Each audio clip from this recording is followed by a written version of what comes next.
الحمدللہ رب العالمین والصلاة والسلام علی سید الانبیاء والمرسلین وعلی آلہ واصحابہ اجمعین اما بعد فاعوذ باللہ من الشیطان الرجیم بسم اللہ الرحمن الرحیم هو الذی ارسل رسولہ بالہدی ودین الحق لیظہرہ علی الدین کلہ صدق اللہ مولانا العظیم ان اللہ وملائکتہ یصلون علی النبی یا ایہا الذین آمنوا صلوا علیہ وسلموا تسلیما اللہم صلی علی سیدنا و مولانا محمد وعلی آل سیدنا و مولانا محمد مبارک وسلم الصلاة والسلام علیکہ یا سیدی یا رسول اللہ وعلی آلکہ و اصحابکہ یا سیدی یا حبیب اللہ۔ محترم المقام حضرت علامہ قاری سجاد حسین صاحب نوشاہی خطیب مسجد حاضہ، جناب محترم المقام حضرت علامہ پروفیسر انوار الاسلام صاحب نوشاہی، جناب محترم حضرت علامہ قاری خلیل احمد صاحب حامد، دیگر کثیر التعداد علماء اکرام، بزرگوں، بھائیوں، عزیزوں، اللہ کریم مجھے اور آپ کو حضور محبوب نبی کریم رؤوف الرحیم صلی اللہ علیہ وآلہ وسلم کی سچی غلامی، محبت اور اتباع کی توفیق عطا فرمائے۔ اللہ تعالی ہم سب کا خاتمہ ایمان پر کرے۔ آج ہم اپنے آقا کریم رؤوف الرحیم صلی اللہ علیہ وسلم کی میلاد مقدس کے مہینے میں اور میلاد مقدس کی محفل میں مل کر بیٹھے ہیں۔ اللہ کریم ہمیں آقا کریم صلی اللہ علیہ وسلم سے محبت کرنے اور اس محبت کے تقاضے پورے کرنے کی توفیق عطا فرمائے۔ نبی کریم رؤوف الرحیم صلی اللہ علیہ وسلم کو اللہ تعالیٰ نے دنیا میں بڑے بڑے مشن دے کر بھیجا۔ یہ ایکو بند کر، ایکو بالکل زیرو کر دے۔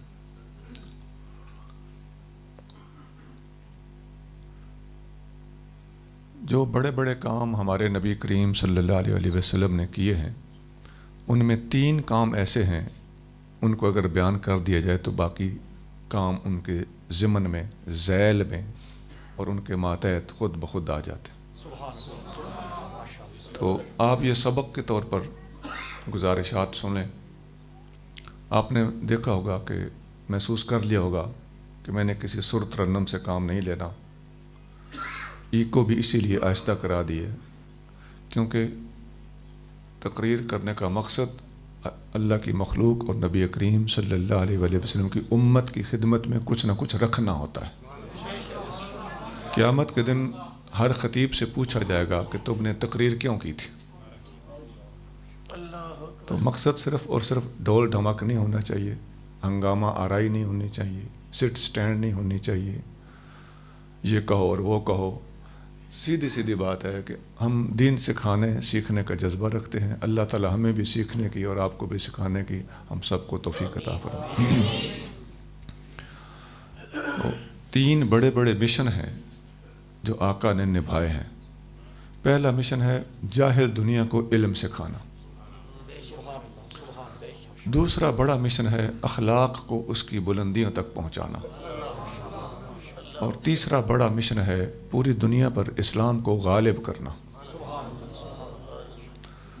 میں اپنا سبق دوبارہ دہرا دیتا ہوں۔ نمبر 1، جاہل دنیا کو علم کی دولت سے نوازنا۔ نمبر 2، اخلاق کو اس کے عروج تک پہنچانا۔ نمبر 3، پوری دنیا میں اسلام کو غالب کر کے دکھانا۔ پہلی بات میں نے عرض کی ہے جاہل دنیا کو علم سکھانا۔ آپ جانتے ہیں کہ ہمارے نبی کریم صلی اللہ علیہ وسلم کے دنیا میں تشریف لانے سے پہلے کا جو زمانہ ہے، تاریخ کی کتابوں میں اور سیرت کی کتابوں میں اس زمانے کا ایک نام ہے، اس کو کہتے ہیں زمانہ جاہلیت، جہالت کا زمانہ، دور جاہلیت۔ تو یہ اس زمانے کا نام ہی زمانہ جاہلیت ہے۔ یہ نام بتا رہا ہے کہ اگر وہ زمانہ جاہلیت کا زمانہ تھا، نبی پاک علیہ السلام کے آنے کے بعد کچھ انقلاب تو پھر آیا ہے نا، تو واضح ہو گیا کہ اگر پہلے کا زمانہ جہالت کا زمانہ ہے تو حضور کا زمانہ علم اور نور کا زمانہ ہے۔ اللہ کریم قرآن شریف میں ارشاد فرماتا ہے هو الذی بعث فی الامیین رسولا منہم، اللہ وہ ہے جس نے امی لوگوں میں اپنا شان والا رسول بھیجا، یتلو علیہم آیاتہ، اللہ کا نبی ان سب کے سامنے اللہ کی آیتیں پڑھتا ہے، وَيُزَكِّيهِمْ، اور انہیں پاک کرتا ہے، وَيُعَلِّمُهُمُ الْكِتَابَ وَالْحِكْمَةَ، انہیں کتاب بھی پڑھاتا ہے اور حکمت بھی سکھاتا ہے۔ یہ نبی کریم صلی اللہ علیہ وسلم کے تشریف لانے کا مقصد ہے جو اس آیت میں بیان ہوا، یعلمہم الکتاب والحکمہ، میرا نبی کتاب اور حکمت پڑھانے کے لیے ہم نے بھیجا ہے۔ تو بات واضح ہو گئی کہ ہم نے جو کہا تھا کہ آقا کریم صلی اللہ علیہ وآلہ وسلم دنیا میں علم پڑھانے اور علم کی دولت دینے کے لیے تشریف لائے ہیں، گویا قرآن سے یہ بات اور یہ حقیقت ثابت ہو گئی۔ اس سے اگلے الفاظ ہیں وَإِن كَانُوا مِن قَبْلُ لَفِي ضَلَالٍ مُبِينٍ، یہ لوگ میرے نبی سے پہلے کھلی گمراہی میں اور اندھیرے میں مبتلا تھے۔ یہ الفاظ بھی صاف اسی بات کی تصدیق کر رہے ہیں کہ آقا سے پہلے کا زمانہ جہالت کا زمانہ ہے، اور قرآن بھی یہی کہہ رہا ہے کہ ان كَانُوا مِن قَبْلُ لَفِي ضَلَالٍ مُبِينٍ، یہ لوگ اس سے پہلے کھلی گمراہی میں تھے، جہالت کے اندھیروں میں تھے، میرے نبی نے آ کر کتاب و حکمت سکھا کر علم کی روشنی عطا فرمائی۔ اس سے اگلے الفاظ ہیں وَآخَرِينَ مِنْهُمْ لَمَّا يَلْحَقُوا بِهِمْ، اور میرے نبی کی یہ تعلیمات صرف ان لوگوں کے لیے نہیں ہیں جن میں میرے نبی نے جلوہ گری فرمائی ہے، صرف صحابہ کرام کے لیے نہیں ہیں، 1400 سال پہلے والے لوگوں کے لیے نہیں ہیں۔ فرمایا وَآخَرِينَ مِنْهُمْ، جو لوگ قیامت تک میرے نبی کے بعد آخر تک آتے رہیں گے، لما یلحقوا بہم، ابھی تک وہ ان سے نہیں ملے، بعد میں میرے نبی کی صحابہ سے ملیں گے، اگلے ان سے ملنے والوں سے بعد میں ملیں گے، پھر ان سے اگلے ان سے بعد میں ملیں گے۔ یہ تسلسل کے ساتھ قیامت تک آنے والے لوگوں کے لیے میرے نبی کی تعلیمات باقی ہیں، جاری و ساری ہیں۔ ایک حدیث میں آتا ہے نبی کریم صلی اللہ علیہ وآلہ وسلم ارشاد فرماتے ہیں، سنن ابن ماجہ میں حدیث ہے، ارشاد فرمایا انما بعثت معلما، میں معلم بنا کر بھیجا گیا ہوں۔ صاف لفظ ہے کہ بھیجا گیا ہی معلم بنا کر۔ ایک ابو داؤد شریف میں حدیث ہے، نبی کریم صلی اللہ علیہ وآلہ وسلم نے فرمایا انما انا لکم بمنزلۃ الوالد اعلمکم، اے میرے امتیو، میں تمہارے لیے والد کی حیثیت رکھتا ہوں، اس لیے کہ میں تمہیں علم پڑھاتا ہوں۔ دو باتیں پتہ چل گئیں، حضور علم پڑھانے آئے ہیں۔ نمبر 2، جو علم پڑھاتا ہے وہ باپ کی طرح ہوتا ہے، اور حضور صلی اللہ علیہ وسلم تو سب کے معلم ہیں، تو گویا پوری دنیا کے آپ باپ ہیں، روحانی والد ہیں۔ ایک صحابی ہیں حضرت مصعب بن عمیر، نام لیں، کیا نام ہے؟ مصعب، میم صاد عین با، مصعب بن عمیر رضی اللہ تعالیٰ عنہ۔ یہ آپ کو سنا ہوگا، یہ جنگ احد میں شہید ہوئے تھے، اور یہ نبی کریم صلی اللہ علیہ وآلہ وسلم سے صورت کے لحاظ سے بہت ملتے جلتے تھے۔ یہ جب شہید ہوئے تو آقا کریم صلی اللہ علیہ وسلم کی شہادت کی خبر پھیل گئی، یہ اتنے حضور سے مشابہ تھے، حضور سے صورت اتنی مشابہ ہو، اور مشن میں بھی حضور کے مشابہ تھے، اس لیے کہ اس صحابی کو نبی کریم صلی اللہ علیہ وآلہ وسلم نے ہجرت سے پہلے مکہ سے مدینہ اپنے سے پہلے بھیج دیا تھا، فرمایا کہ وہاں جا کر لوگوں کو علم پڑھاؤ۔ حضور کے پہنچنے سے پہلے مکہ کے لوگ علم کی دولت، مدینہ کے لوگ علم کی دولت سے مالا مال ہو چکے تھے۔ مالا مال کرنے والے کا نام ہے حضرت مصعب بن عمیر۔ ان کو حضور کے پہنچنے سے پہلے مدینہ میں علم کی روشنی پھیلانے کا حضور نے مشن دیا تھا، اور وہاں جا کر انہوں نے علم پڑھایا، اور ان کو مقری کہا جاتا تھا۔ مقری کا معنی ہوتا ہے استاد جی۔ تو پوری امت کے استاد ہوئے کہ نہ ہوئے؟ تو یہ میں نے حضور کے علم کے حوالے سے بات کی ہے، ویسے ہماری توجہ ادھر ہونی چاہیے کس صحابی کو علمی میدان میں حضور کریم صلی اللہ علیہ وسلم نے کس قدر نوازا ہے، اور اللہ نے ان سے کتنا کام لیا ہے۔ ہمارے لیے ضروری ہے کہ ہم تمام صحابہ کے دینی خدمات سے آگاہ ہوں۔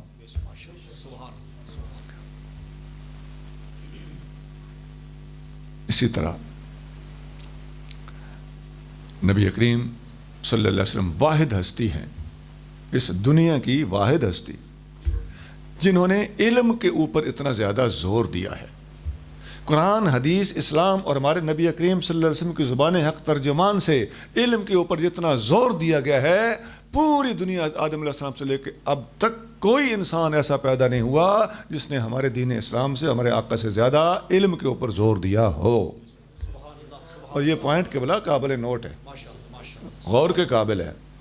اگر میں بات صحیح کہہ رہا ہوں اور واللہ میں صحیح کہہ رہا ہوں تو پھر ماننا پڑے گا کہ نبی کریم صلی اللہ علیہ وسلم کا اس دنیا کے اندر یہ ایک عظیم ترین کارنامہ ہے کہ جاہل دنیا کو دولت علم سے مالا مال فرمایا، اور علم کے اوپر اتنا زور دیا جتنا اور اس کائنات میں کسی نے نہیں دیا، نہیں دیا، نہیں دیا۔ اللہ کریم قرآن شریف میں ارشاد فرماتا ہے، قل هل يستوي الذين يعلمون والذين لا يعلمون، اے محبوب فرما دیجئے کیا علم والے اور جاہل برابر ہو سکتے ہیں؟ نہیں ہو سکتے۔ اب یہ قرآن کی آیت ہے، یہ کس کا قول ہے؟ یہ کس مذہب کے اندر تعلیم موجود ہے؟ دنیا کے اور کس مذہب کے اندر یہ جملہ مذہبی طور پر موجود ہے؟ یہ اسلام کا انفراد ہے اور اسلام کی تخصیص ہے، اسلام ہی کی شان ہے کہ علم کے اوپر اس قدر زور دیا جا رہا ہے۔ ایک اور جگہ پہ اللہ کریم قرآن شریف میں ارشاد فرماتا ہے، یرفع اللہ الذین آمنوا منکم والذین اوتوا العلم درجات، اللہ تعالیٰ ان لوگوں کے درجات کو بلند فرماتا ہے جو لوگ ایمان لائے اور علم کی دولت سے مالا مال کیے گئے۔ اللہ ان کے درجات بلند فرماتا ہے۔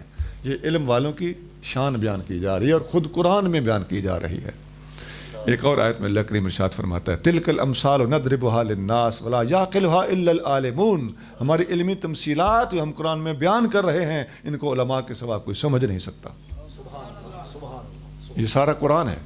ایک اور جگہ ارشاد فرمایا، انما یخشى اللہ من عبادہ العلماء، اللہ سے ڈرتے وہی ہیں جو عالم ہیں۔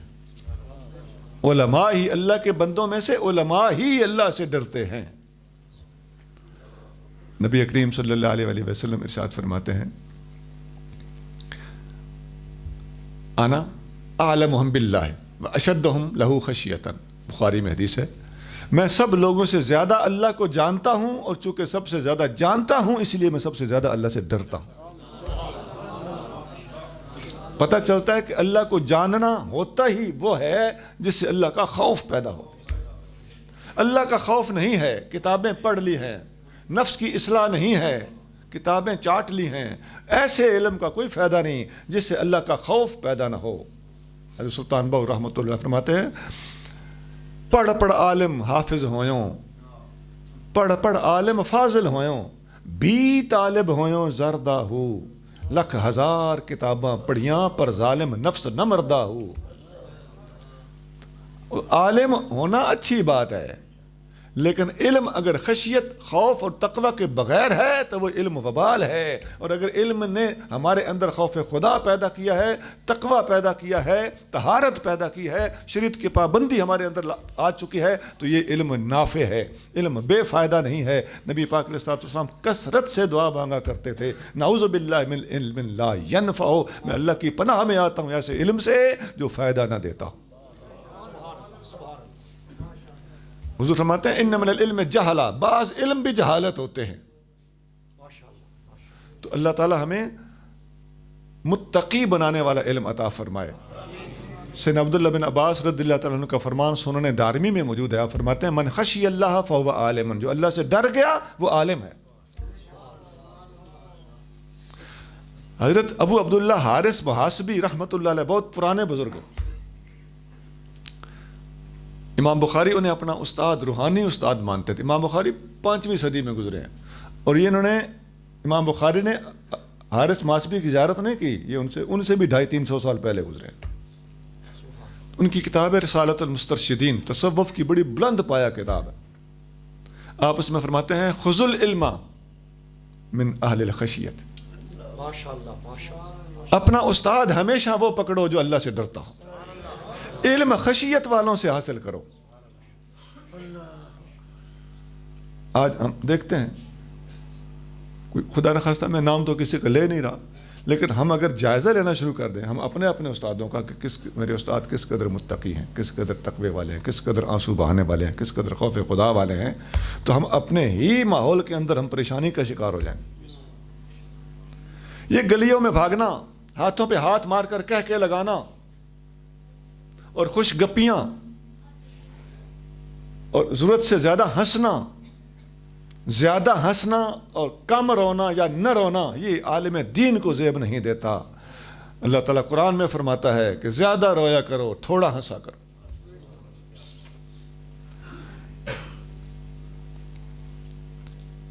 میں قرآن کی آیتیں سنا رہا ہوں علم کی فضیلت پر، اور کہا یہ تھا کہ علم پر جتنا زور اسلام نے دیا ہے اتنا اور کسی مذہب نے نہیں دیا۔ ایک اور آیت سنیے، اللہ کی فرماتا ہے وَقُلْ رَبِّ زِدْنِي عِلْمًا، اے میرے محبوب دعا فرمائیے اے اللہ میرے علم میں اضافہ فرما۔ اس آیت سے صوفیاء نے، علماء نے ایک نقطہ نکالا ہے کہ جب نبی کریم صلی اللہ علیہ وآلہ وسلم جو پوری دنیا کو علم سکھانے آئے ہیں، انہیں اللہ فرما رہا ہے کہ میرے محبوب علم کے اضافے کی دعا فرمائیے، تو اس کا مطلب ہے کہ دوسرے جو حضور کے غلام ہیں اور علماء ہیں وہ تو مہد سے لاحد تک علم حاصل کریں گے ہی۔ علم حاصل کرنے والے کی پیاس کبھی نہیں بجھتی، علم مرتے دم تک حاصل کیا جاتا ہے۔ صحابہ کرام علیہ رضوان میں سے کسی نے 8-10 سال کی عمر میں اسلام قبول کیا، سیدنا علی المرتضیٰ رضی اللہ تعالیٰ عنہ نے 10 سال کی عمر میں یا بعض کے کتابوں کے مطابق 8 سال کی عمر میں اسلام قبول کیا اور علم کی دولت حاصل کی۔ حضرت ابوبکر صدیق نے 38 سال کی عمر میں اسلام قبول کیا اور علم کی دولت حاصل کی۔ سیدنا فاروق اعظم کا بھی تقریباً یہی حال ہے، اتنی ہی عمر میں انہوں نے بھی اسلام قبول کیا اور علم حاصل کرنا شروع کر دیا۔ 38 سال کی عمر میں طالب علم کی حیثیت سے داخلہ لے لینا، آج کون ہے جو 38 سال کی عمر میں داخلہ لیتا ہے؟ ہم تو 30 سال کے ہو جائیں تو اوور ایج ہو جاتے ہیں۔ 38 سال کی عمر میں داخلہ لیا ہے، علم حاصل کرنا شروع کیا۔ یہ حال عثمان غنی کا ہے، بے شمار صحابہ اکرام ہیں۔ حضرت حسان بن ثابت 60 سال کی عمر میں مسلمان ہوئے اور علم کا حصول شروع کیا۔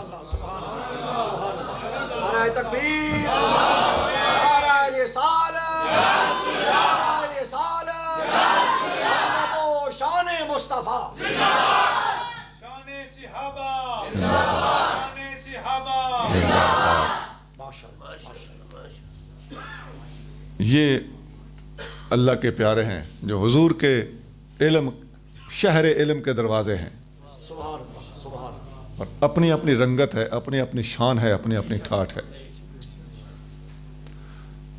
تو ہر صحابی کو حضور نے مختلف طریقوں سے نوازا ہے۔ حدیث میں آتا ہے کہ میری امت میں حلال حرام کا سب سے بڑا عالم معاذ بن جبل ہے۔ اب یہ ایک فیلڈ ہے جس میں یہ اسپیشلسٹ ہے۔ حلال حرام کا سب سے بڑا عالم معاذ بن جبل، حدیث جامع ترمذی میں۔ میراث کے علم کا سب سے بڑا عالم حضور نے فرمایا زید بن ثابت ہے۔ تو یہ الگ الگ ٹھاٹھ ہے، الگ الگ شانیں ہیں۔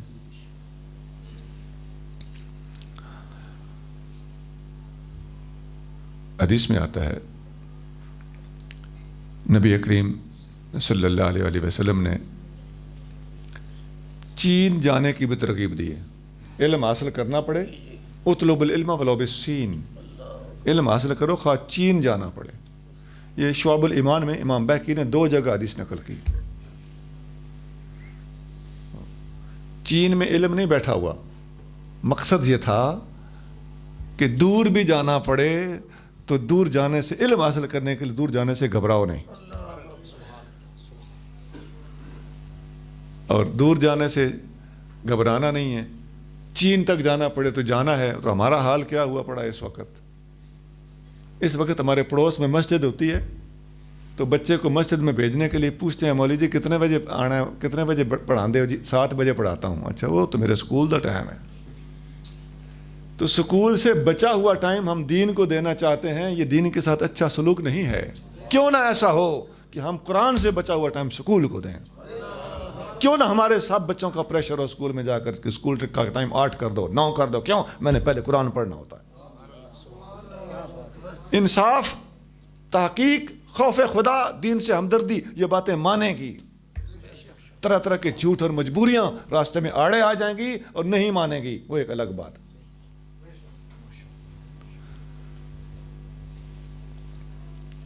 ایک حدیث شریف میں آتا ہے، صحیح بخاری اور صحیح مسلم میں یہ حدیث ہے، عبداللہ بن مسعود رضی اللہ تعالی عنہ فرماتے ہیں کہ ما انزلت سورۃ من، قرآن کی کوئی صورت ایسی نہیں، الا انا اعلم متی نزلت، مگر مجھے پتہ ہے کہ کہاں نازل ہوئی ہے۔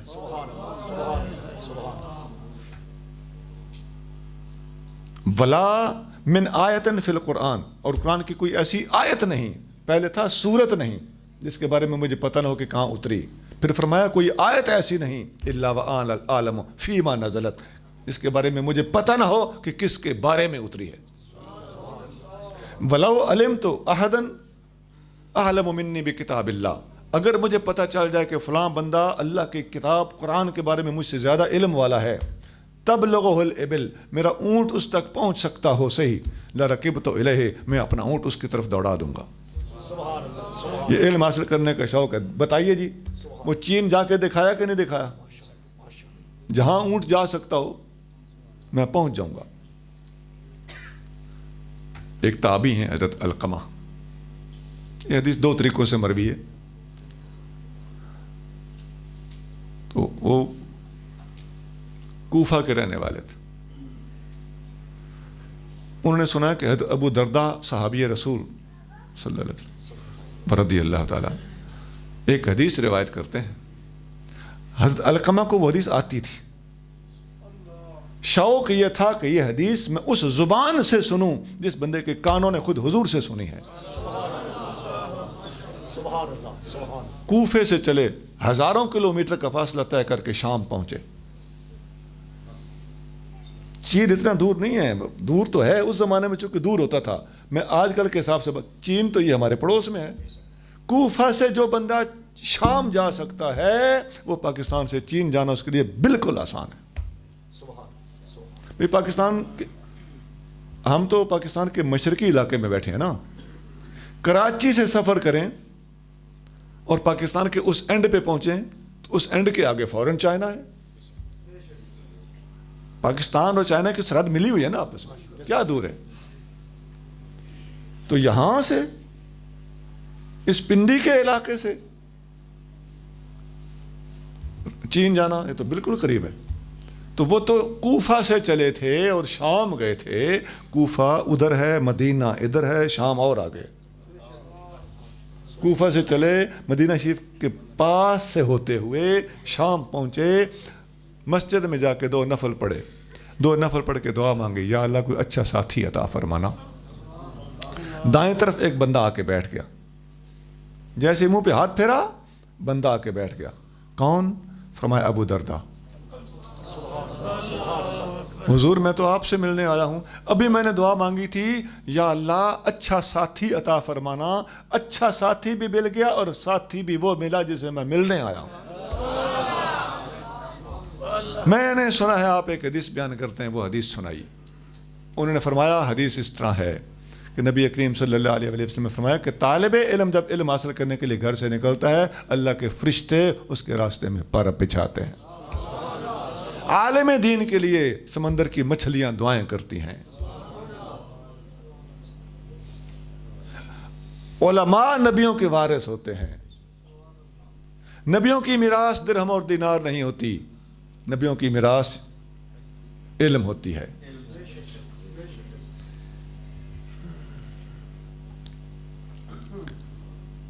اور جس نے یہ دولت پائی اس نے بہت بڑی دولت پائی، اسے حظ وافر نصیب ہوا۔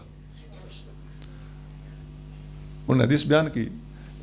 آپ کو ایک اور بات بھی عرض کر دیتا ہوں، نبیوں کی میراث علم ہے۔ دنیا کی دولت درہم اور دینار، پیسہ ٹکا، زمین اور مکان، یہ نبیوں کی میراث نہیں ہے۔ نبیوں کی میراث علم ہے۔ اللہ تعالیٰ نے نبیوں کی میراث علم رکھی ہے، دنیا کی دولت کو نبیوں کی میراث نہیں بنایا۔ وجہ کیا ہے؟ ہمارے نبی کریم صلی اللہ علیہ وسلم کے اوپر 6 نمازیں فرض تھیں. آپ اور میں 5 نمازیں پڑھیں, ہمارے نبی کریم صلی اللہ علیہ وسلم 6 نمازیں پڑھیں, پتہ چلتا ہے آقا نے مشکل کام اپنے ذمے لیے ہوئے. 6ٹھی نماز فرض ہے جو تمام نمازوں میں مشکل ہے. اسی طرح آپ اور میں غریب ہو جائیں, ہم زکوٰۃ اور صدقات لے سکتے ہیں. نبی کریم صلی اللہ علیہ وسلم نے خود بھی زکوٰۃ اور صدقہ نہیں لیا, اپنی آل اولاد کو بھی زکوٰۃ اور صدقہ نہیں لینے دیا. یہاں بھی پتہ چلتا ہے حضور نے مشکل راستہ اپنے لیے چنا ہے.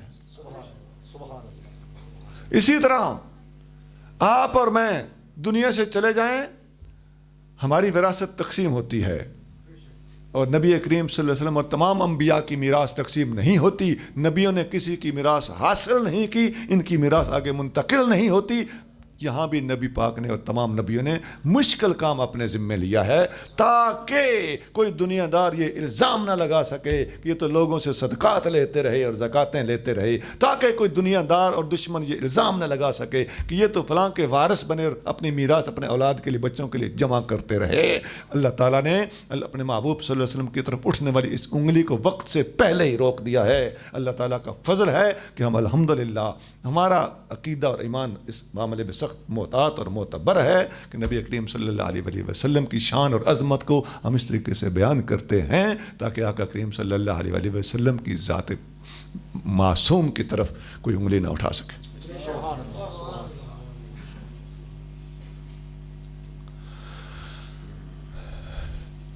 ایک میں حدیثیں سنا رہا تھا,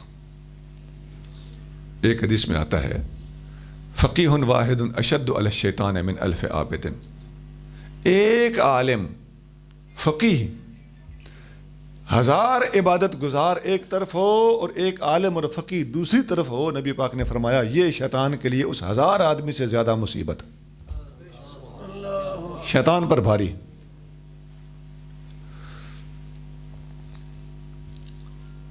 علم کے بارے میں آیتیں بھی کافی ساری سنا دیں, حدیثیں بھی آپ کو کافی ساری سنا دیں. آقا کریم صلی اللہ علیہ وسلم کے دنیا میں تشریف لانے کا جو دوسرا مشن تھا وہ تھا اخلاق کو اس کی بلندیوں تک پہنچانا.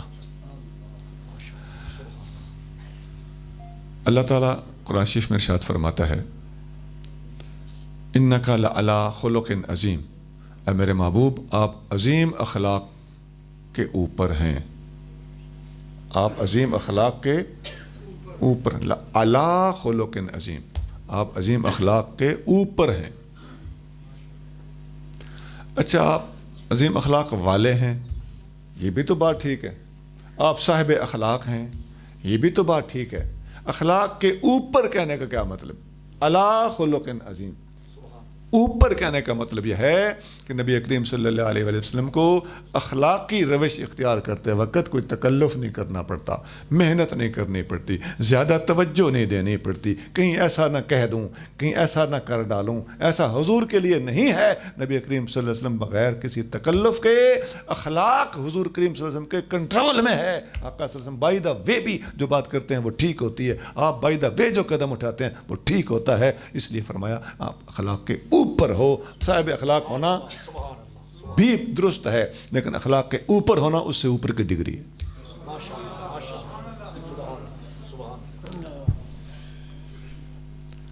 ایک حدیث میں آتا ہے نبی کریم رؤوف الرحیم صلی اللہ علیہ وسلم نے ارشاد فرمایا بعثت, موطا مالک حدیث کی کتاب ہے, دنیا میں حدیث کی پہلی کتاب یہی ہے. فرمایا بعثت لأتمم حسن الاخلاق, میں اس لیے بھیجا گیا ہوں تاکہ میں اخلاق کو اس کی بلندیوں تک پہنچاؤں. میں نے کہا تھا نا کہ حضور کا دوسرا مشن, حضور بھیجے ہی جن کاموں کے لیے گئے میں وہ کام ان کو سنا رہا ہوں. تو گویا واضح الفاظ مل گئے کہ حضور کے بھیجے جانے کا مشن اور مقصد اخلاق کو اس کی بلندیوں تک پہنچانا ہے. حدیث شریف میں آتا ہے ان من احسنکم احسنکم اخلاقا, تم میں سب سے اچھا آدمی وہ ہے جس کے اخلاق اچھے ہیں. اخلاق اچھے ہونا سب سے بڑی اچھائی. اور اخلاق کس کے اچھے ہیں؟ ہم میں سب سے اچھا وہ ہے جس کے اخلاق اچھے ہیں. اور اخلاق کی کیا پہچان ہے کہ اخلاق اچھے ہیں؟ اخلاق چائے پلانے کا نام ہے، دوستوں کو بوتلیں پلانے کا نام ہے، پکوڑے سموسے کھلانے کا نام ہے، چنگا کہلوانے کے لیے روپیہ لوٹانے کا نام ہے۔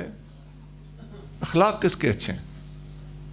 اخلاق تو ایک جس کے پاس جو کروڑ پتی ہے وہ لاکھ روپیہ خرچ کر دے تو صاحب اخلاق بن جائے گا۔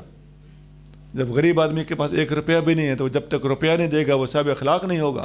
اخلاق کا معیار کیا ہے؟ فرمایا خیرکم لأہلہ، تم میں اچھے اخلاق اس کے ہیں جس کے اخلاق اپنے گھر والوں کے ساتھ اچھے ہیں۔ پتہ تب چلے گا، یاروں میں گپیں لگانا خوش اخلاق کہلانا آسان ہے، پتہ تب چلتا ہے جب بندہ گھر جاتا ہے، بیوی کے ساتھ تمہارا کیا رویہ ہے، ماں کے ساتھ کیا سلوک ہے، بہن کے ساتھ کیا سلوک ہے، بیٹی کے ساتھ کیا سلوک ہے، گھر بہن اور بھائیوں کے ساتھ کیا سلوک ہے۔ قبلہ ہم دیکھتے ہیں سگے بھائی ہیں 4 اور دوست بنایا ہوا ہے، یہ میرا بنیا ہوا بھرا ہے۔ کیا ضرورت تھی بھرا بنانے کی؟ اپنے سگے بھائی ترس رہے ہیں محبت کو۔ 1 2 3 4 5 بہنیں سگی ہیں، وہ سر پہ دوپٹہ لینے اور سر پہ بھائی کا پیار لینے کے لیے ترس رہی ہیں، لیکن بھائی نے منہ بولی بہن بنائی ہوئی ہے۔ چسکے لیتے ہو، کوئی منہ بہن کوئی اس کی شرعی حیثیت نہیں۔ یہ سب خرافات ہیں۔ ٹھیک ہے بہن بیٹی کہنا اخلاقی طریقہ کہنا چاہیے، لیکن بہن بنائی ہوئی ہے، ہاں کوئی ہے تو وہ دل سے بہن سمجھے، وہ تو پھر ساری بہن ہی بہنیں۔ اپنی بیوی کے علاوہ بہنیں بہنیں نہیں ہوتی، ایمان سے بتاؤ، مائیں ہوتی ہیں یا بہنیں ہوتی ہیں؟ لیکن یہ بنے ہوئے بھائی اور بنی ہوئی بہنیں اگر سگے بھائی اور سگے بہن کا حق مارتے ہوں یا تم ان کا حق ان کو دیتے ہو تو اپنی اصلاح کرو۔ نبی کریم صلی اللہ علیہ وسلم فرماتے ہیں گھر والوں کے ساتھ اخلاق ٹھیک کرو۔ سگی ماں کے ساتھ برا رویہ ہے، بیوی کے ساتھ جھڑک کے بغیر بات نہیں ہوتی، دروازے پہ آئے ہوئے منگتے کو 10-20 روپے دیے بغیر واپس نہیں بھیجتے سخی صاحب۔ سگی بیوی دوا کے لیے ترستی رہتی ہے، اس نے پردہ کرنا ہے، باہر وہ خود جا نہیں سکتی، جائے گی تو اعتراض کرو گے، خود اس کو دوا لا کے اس کی مرضی کی چیز لا کے دیتے نہیں ہو یا اس کی ضرورت کی چیز لا کے دیتے نہیں ہو۔ ضرورت کے علاوہ خواہ مخواہ اس کا دل خوش کرنے کے لیے پھل فروٹ کھانے پینے پہننے کی چیزیں لا کے دینا، خدا کی عظمت کی قسم یہ بعض چیزیں بندے پر واجب ہیں، بعض چیزیں سنت ہیں، بعض چیزیں مستحب ہیں۔ ہمیں اپنی اصلاح کرنی ہوگی، اپنی بہنوں بیٹیوں کو اہمیت دینی ہوگی۔ تو کسی کی بہن کو اہمیت نہیں دے گا تو کل تیری بہن کی بھی کسی کے گھر بیاہی جائے گی۔ نبی کریم صلی اللہ علیہ وسلم فرماتے ہیں تم اپنی بیوی کے منہ میں نوالا رکھو گے وہ صدقہ ہوگا۔ یہ بخاری میں حدیث ہے، منہ میں نوالا رکھنا۔ پتہ چل گیا کہ بیوی کے منہ میں ہاتھ سے توڑ کر نوالا رکھنا بھی ثواب ہے۔ بیوی ہے کوئی غیر تھوڑا ہی ہے، محبت ہونی چاہیے، پیار ہونا چاہیے۔ نبی کریم صلی اللہ علیہ وسلم تہجد کے لیے اٹھانے کا آپ ایک بڑا پیار بھرا جملہ آپ کا، آپ فرماتے ہیں تہجد کے لیے اٹھو، یہ استحبابی حکم ہے۔ تو میاں کو چاہیے کہ خود اٹھے تو ایک چھیٹا پانی کا بیوی پہ بھی پھینک دے، بیوی اٹھے تو خود وضو کرے تو میاں سو رہا ہو تو ایک چھیٹا پانی کا میاں کے منہ پہ پھینک دے۔ پتہ چلتا ہے محبت دونوں سے طرف سے ایک جیسی ہے۔ اور تہجد کے لیے اٹھانا ایک مستحب کام کے لیے اٹھانے کی ترغیب آقا کی طرف سے بڑے پیار کے انداز میں دی گئی ہے۔ یہ ہے ہمارے نبی کا اخلاق، یہ آقا نے اپنی امت کو با اخلاق بنانے کا جو طریقہ بتایا ہے، جو سٹینڈرڈ اور معیار اور چیک بتایا ہے کہ اخلاق بھلا اچھے کس کے ہیں۔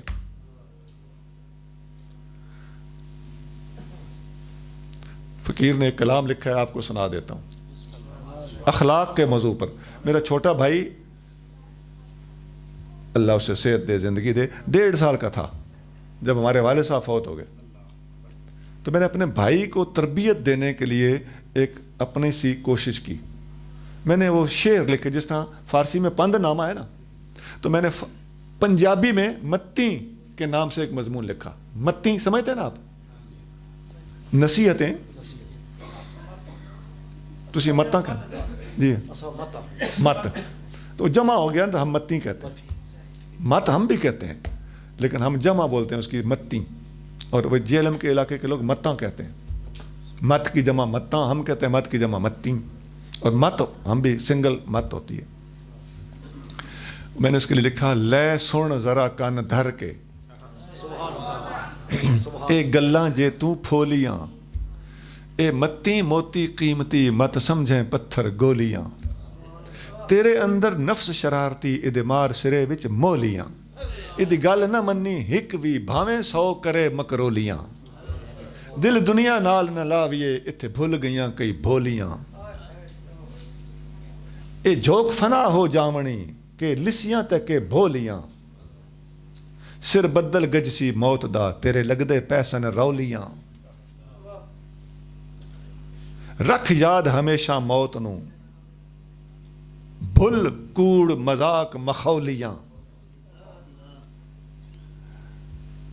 تیری جنت ماپیاں کول ہے ان قدمہ تو میں گھولیاں, کر شرم انہاں دا پیاریا مت دوزخ کھاویں پولیاں, گھر ماواں بہنا لسیاں کیوں وٹدائیں پیا نولیاں, پیڑ کسے کہتے ہیں میدان, پیڑ آ لنگوٹا بن کے, یہ لنگوٹا سچی مچی نہیں, وہ لنگوٹا جو ہے ایک تمثیل ہے, یہ وہ لنگوٹا بننا منع ہے, اس سے بندے کا سطر گھٹنے سے اوپر نہیں جانا چاہیے. پیڑ آ لنگوٹا بن کے, اگے بات سمجھ آ جائے گی کس کیا اگلی وضاحت ہے. پیڑ آ لنگوٹا بن کے گھر بہ کچھینداں ڈولیاں, ڈولے گھر بہ کے کچھ میں بڑا موٹا ہو گیا, میدان چ گیا پتہ لگ سی. پیڑ آ لنگوٹا بن کے گھر بہ کچھینداں ڈولیاں, اے پیڑ فقر دا اوپرا, ہن پتہ چلے کہ پیڑ کیڑا تے لنگوٹا کیڑا. اے پیڑ فقر دا اوپرا اس نال ترکڑی تولیاں, کدی اچا بول نہ بولیے بھاویں دشمن مارے بولیاں, دے معافی ہر انسان نو اس بھاویں زہروں گولیاں,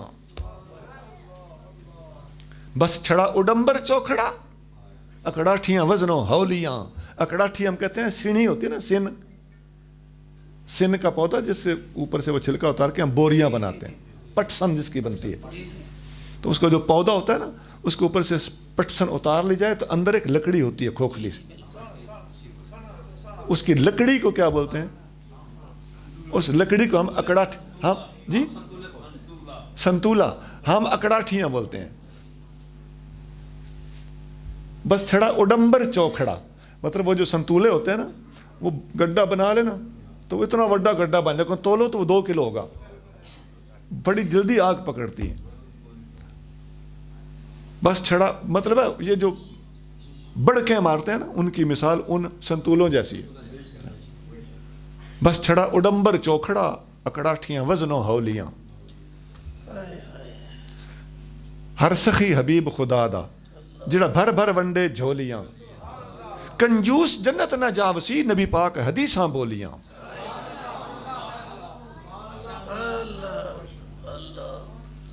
یہ لمبا کلام ہے.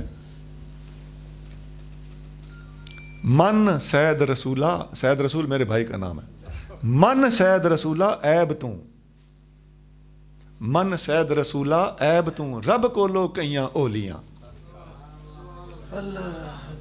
تیرے کم ہمیشہ آب سن اے متی جے توں گولیاں, اے دیس یمن دیاں گیٹیاں میں تیری خاطر رولیاں.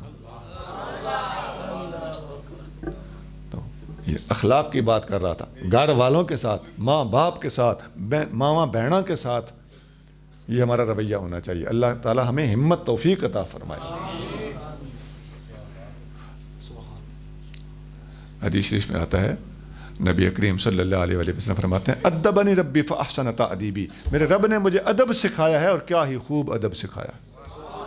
یہ تصوف سارا ادب ہوتا ہے. اگر داتا صاحب لکھتے ہیں ابو حفص حداد کا قول, فرماتے ہیں التصوف کلہ آداب, تصوف سارے کا سارا ادب ہے. لکل حال ادب ولکل مقام ادب, ہر حال کا ادب ہے, ہر مقام پر ادب ہے. من عرف آداب الاوقات جس بندے نے ہر وقت کا ادب سیکھ لیا فقد بلغ مبلغ الرجال، وہ مردوں کے مقام تک پہنچ گیا۔ مرد کسے کہتے ہیں؟ کامل کو۔ مرد نگاہ کرن جس ویلے مشکل رہے نہ کائی، تو مرد کون ہوتے ہیں؟ کامل۔ ایک دفعہ نبی کریم صلی اللہ علیہ وسلم تشریف فرما تھے، اچانک حضرت جبریل سامنے آ گئے اور اوپر دیکھنے لگے، اوپر سے ایک اور فرشتہ آ گیا، وہ میکائیل علیہ السلام تھے۔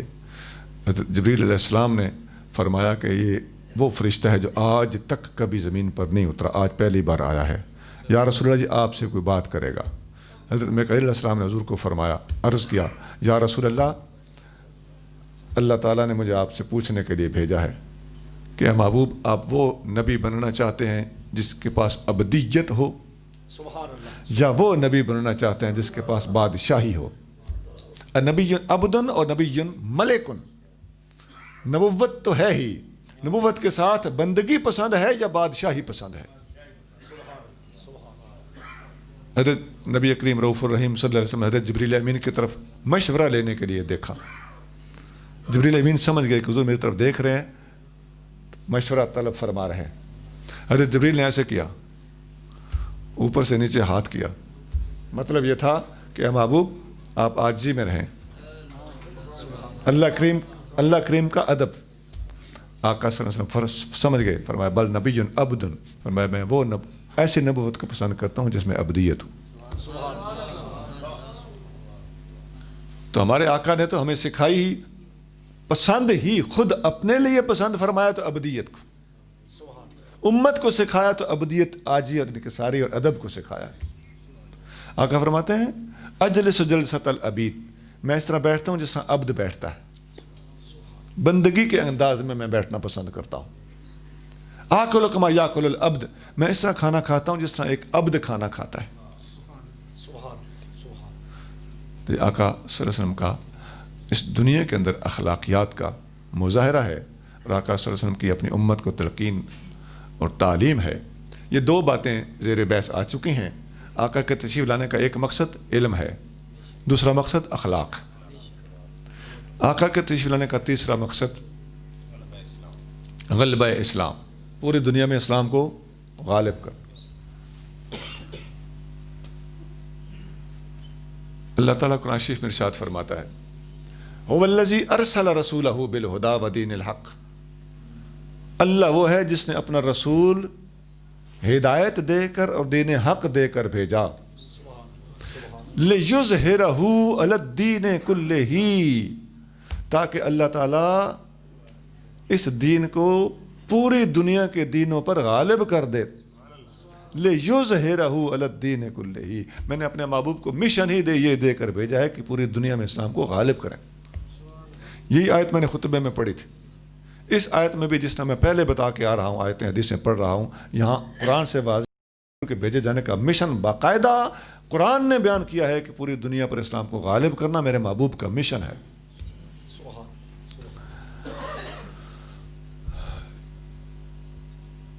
سب سے پہلی گزارش تو یہ ہے کہ پوری دنیا میں کون سا ایسا مذہب ہو جسے غالب کیا جائے، اس کی وجہ کیا ہو۔ سوال ہوتا ہے نا کہ صرف اسلام کو ہی بھلا کیوں حق حاصل ہے کہ اسے پوری دنیا پہ غالب کیا جائے؟ کوئی اور مذہب والا بھی تو کہہ سکتا نہیں ہمارے مذہب کو غالب ہونا چاہیے۔ تو ہم جواب دیتے ہیں کہ پوری دنیا میں جو بھی مذہب بندے کو پیدا ہونے سے لے کے فوت ہونے تک ہر قدم پر رہنمائی دیتا ہے، اگر کوئی ہے تو لے آؤ، اسی کو پوری دنیا میں نافذ ہونا چاہیے۔ زندگی کے ہر موضوع پر تعلیمات دیتا ہو، دنیا بھر کے تمام علوم کے اندر اس کی انٹرفیئرنس ہو، اور وہ ہر موڑ پر وہ مذہب بولتا ہو، تعلیمی میدان میں اور خود اپنی ذات کے ضبط اور مضبوطی کے اعتبار سے کون سا ایسا مذہب ہے جس کا ہوم ورک نہایت مضبوط ہے؟ ایسے ہی مذہب کو پوری دنیا پر غالب ہونے کا حق ہے۔ اسلام کے علاوہ کوئی ہے تو وہ آئے دنیا ہمارے سامنے کوئی مائی کلال اپنا دین مذہب آ کے پیش کرے ہمارے مصطفیٰ کریم کے مذہب کے دین اور لائی ہوئی تعلیمات کے مقابلے پر، کوئی اور مذہب ایسا نہیں ہے جس کے اندر اتنی مضبوط تعلیمات موجود ہوں۔ بھائی میں سمجھا دیتا ہوں آپ کو، بچہ پیدا ہوا، یہیں سے بسم اللہ ہوتی ہے نا انسان کی، پیدا ہوا تو بچے نے چیخ ماری ہے یا نہیں ماری؟ یہیں سے فیصلہ ہو جائے گا۔ اگر چیخ ماری ہے تو فوت ہو گیا تو اس کا جنازہ ہوگا، اگر چیخ مارے بغیر وہ فوت شدہ، اس کا مطلب اس کا جنازہ، وہ زندہ ہی نہیں تھا، وہ جمنے سے پہلے فوت ہو چکا تھا۔ پہلی چیخ سے اسلامی تعلیمات شروع، پھر اس کو گھٹی دینی۔ نبی کریم صلی اللہ علیہ وسلم کے پاس ابوبکر صدیق رضی اللہ تعالیٰ کے نواسے حضرت عبداللہ بن زبیر، یہ مسلمانوں میں سب سے پہلا بچہ ہے۔ یہودیوں نے مدینہ والوں، مدینہ کے مسلمان جب ہجرت کر کے مدینہ پہنچے نا، یہودیوں نے بات اڑا دی کہ اصل سو بدی ہوئی ہے، ان کی اولاد نہیں ہوگی۔ تو یہ پہلا بچہ پیدا ہوا تھا۔ جب یہ پیدا ہوئے مسلمانوں نے ایک دوسرے کو مبارکیں دی۔ سب سے زیادہ مبارکیں مسلمانوں میں اس بچے کے پیدا ہونے پہ دی گئی ہیں، یہ ایسا بچہ ہے، اس کی وجہ یہی تھی۔ حضرت اسماء ان کی والدہ ہے رضی اللہ تعالیٰ عنہ، انہوں نے اٹھایا اپنے بچے کو اور نبی کریم صلی اللہ علیہ وسلم کی گود میں رکھا۔ حضور صلی اللہ علیہ وسلم نے کھجور لے کر اپنے منہ مبارک میں رکھ کر اسے چبا چبا کے باریک کر کر کے اس کا شہد بنا ڈالا۔ اس کھجور کی گھٹی حضور نے حضرت عبداللہ بن زبیر کو خود ڈالی۔ پتہ چلتا ہے بچے کو گھٹی ڈالنا، پہلے بچے کی چیخ سے بات چلی، پھر بچے کی گھٹی تک بات پہنچی، پھر سیدنا امام حسن بن علی بن ابی طالب رضی اللہ تعالیٰ عنہ کے کان میں حضور نے اذان پڑھی، بچے کے کان میں اذان تک دینا حضور سے ثابت ہے۔ پھر 7ویں دن عقیقہ کیا، اور عقیقہ کرنا بھی گویا اسلام میں سنت ہے، اور جھنڈ اتارنا بالکل اسلام میں اس کے سارے احکام موجود ہیں۔ پھر بچے کو دودھ کب تک پلانا ہے؟ والوالدات یرضعن اولادہن حولین کاملین، مائیں اپنے بچوں کو 2 سال دودھ پلاؤ۔ بتاؤ جی اسلام قدم قدم پہ بول رہا ہے کہ نہیں بول رہا؟ پھر بچہ تھوڑا بڑا ہو گیا، پڑھانے کے قابل ہو گیا، تو فانظروا امن تأخذون دینکم، حضور نے فرمایا غور کر لو تم بچہ کہاں داخل کرا رہے ہو۔ ہر قدم پہ بول۔ بچہ جوان ہو گیا، بچہ جب جوان ہو گیا تو پھر اس کی شادی کرنی ہے، رشتہ ڈھونڈنا ہے۔ شادی کون کرے گا، رشتہ کیسا ڈھونڈنا ہے، سب حدیثیں موجود ہیں۔ خود شادی نہیں کرنی، بچیاں اپنی مرضی سے شادی کرتے ہیں، ماں باپ کو ناراض کر کے شادی کرتے ہیں، یہ شرعاً بالکل منع ہے۔ نبی پاک علیہ الصلوۃ والسلام نے فرمایا ایما امرأۃ نکحت نفسها بغیر اذن ولیها فنکاحها باطل فنکاحها باطل فنکاحها باطل۔ ہر وہ عورت جس نے اپنی مرضی سے نکاح کر لیا، اپنے گھر والوں کو ناراض کر کے، اپنی ولی کی اجازت کے بغیر نکاح کر لیا، اس کا نکاح باطل ہے، باطل ہے، باطل ہے۔ خدا کا خوف کرو۔ اور یہ محبتوں کی شادیاں، لو میرج، پسند کی شادیاں جنہوں نے کی ہے اس سے تو پہلے پوچھ لو اس کا حشر کیا ہوا ہے۔ اور تیری پسند کا جب کزن آئے گا نا اسے ملنے، اور تجھے لگے گا برا، پھر پتہ چلے گا ایک کیڑا کزن ہی، ایک کتنے نمبر کزن ہی، پھر پتہ چلے گا۔ عیدت نہ آگے نہیں کدی سنا ہے کوئی نواں سال پچھو کزن نکل آیا۔ اور جس نے تمہارے ساتھ ٹیلی فون پہ گپ شپ لگائی ہے، تجھے پتا ہے وہ کتنے اور لوگوں کے ساتھ لگاتا ہوگا، لگاتی ہوگی، کون ہے؟ جو but so ever, who so ever.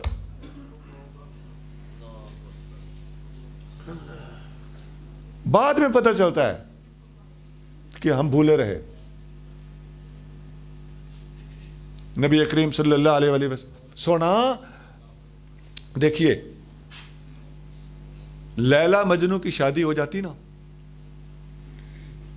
اللہ نے بھرم رکھ لیا ان کا، یہ 8ویں دھڑے طلاق ہو جانی تھی۔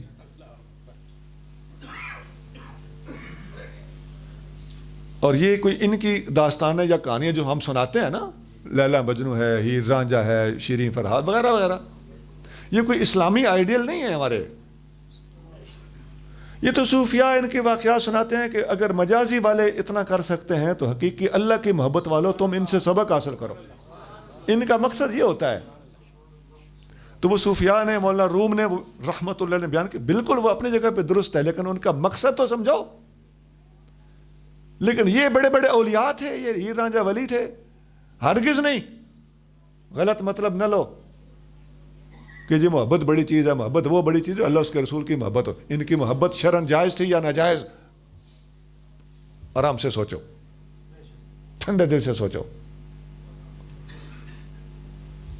تو یہ فلمیں چھوڑ دو، فلموں میں جو چک دکھایا جاتا ہے، جو فلم لگاؤ اس میں محبت ہے، جو ڈرامہ لگاؤ اس میں محبت ہے، اور یہ ہے اور وہ ہے. ان لوگوں سے دین مت سیکھو.